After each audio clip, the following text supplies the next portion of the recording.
In this video, I'm going to show you how to have a little bit more fun with your Chrome browser. If you click on the plus and you open up a new tab, you should see the Customize Chrome button down in the right-hand corner. If you click on that, you have a couple of different options. You can change the background of Chrome, define shortcuts in Chrome, and change the color and theme of Chrome. So if we want to change the background, let's say we scroll down and we want to choose an arty kind of background. All right, so let's do that.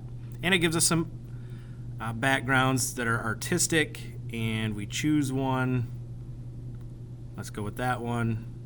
And now whenever I open up a new tab, this will be the background of that tab.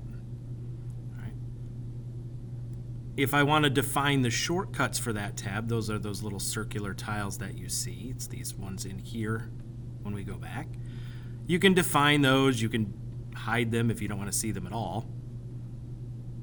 And you can change the color and theme. Now, what color and theme is going to do is that's going to change all of this stuff up here. So if I click on one of these, you'll notice that it changes color.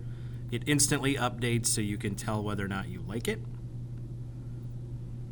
And so those are some ways you can customize your Chrome experience.